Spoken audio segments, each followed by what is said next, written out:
niwapongeze pia baadhi ya wale ambao wameanza kazi mbalimbali msimu huu wa mvua, na sisi tumekuja leo kuungana na nyie kutoa hamasa kwa ajili ya kazi ambazo tunatakiwa zifanye kulingana na msimu wa mvua. Wakati huu ambapo mvua zinanyesha kwa ajili ya kurudisha mabadiliko, kuzuia au kuchukua tahadhari ya mabadiliko ya tabia nchi kwa mkoa wetu wa Dodoma, ni hamasa ya kupanda miti. Wote tunajua lugha za miti. Tunasema miti ni uhai, bila miti hatuwezi kuishi. Miti ndio inaleta hewa, inafanya sisi tupumue vizuri, tupate oksijeni na vitu vingine. Sasa kama tunajua yote hayo, ni wajibu wetu kupanda miti. Na tunapanda kwa sababu iko mingi tumeikata kwa sababu mbali za matumizi ya kibinadamu.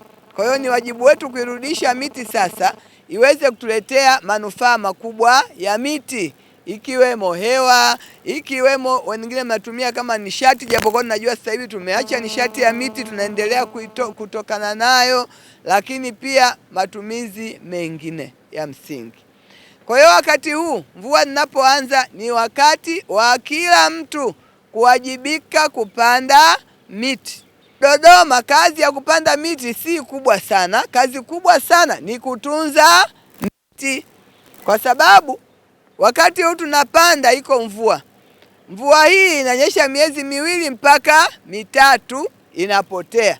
Kwa hiyo miezi 8 hadi 9 kwa mwaka ni miezi ambayo hatuna mvua, hatuna maji.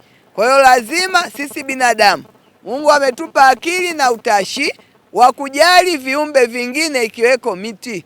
Kwa hiyo lazima kila mmoja anayepanda mti ajue anautunzaje mti ule ili mti ule ukue. Pale hata Mwenyezi Mungu akiangalia anasema binadamu ndio waumba, kwa kweli wana akili, maana niliwaambia watatawala miti na viumbe vingine. Lakini halmashauri, wakurugenzi, maafisa mazingira, watendaji wa kata, watendaji wa vijiji na mitaa, hakikisheni mnapata miti toka TFS, wagawieni wananchi.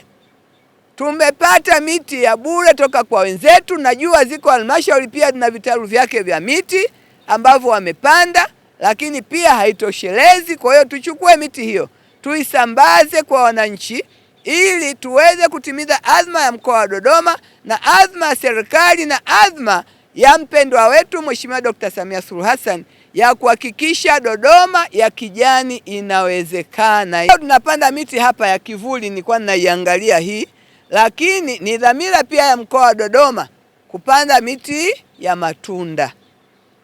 Kwa hiyo tunayo miti hii na TFS wanayo hii na wanayo ya matunda. Kwa hiyo mnapoenda kuchukua tuchanganye.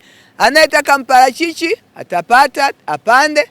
Anayetaka matunda ya apple mmeyasikia, wengine wameshapata, waliochelewa watangoja mwaka kesho, na miti mingine ya matunda, mipera na miti yote ya matunda mnayofikiria, maembe na mingine.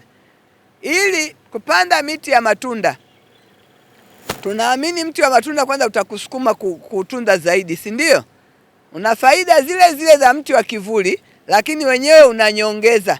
Pamoja na kutoa kivuli mti wa parachichi, lakini utakupa chakula, utakupa lishe, na itapokuwa nyingi ni uchumi.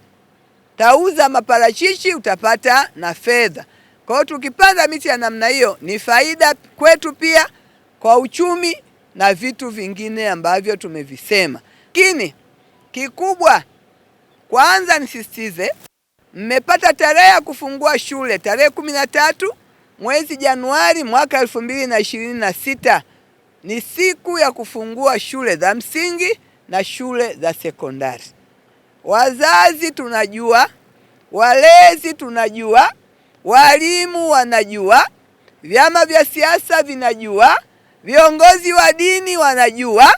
Kwa hiyo pia katika mambo ya kufanya wakati huu ni kuhakikisha tunafanya maandalizi ya kutosha ya watoto wetu kufungua shule tarehe 13.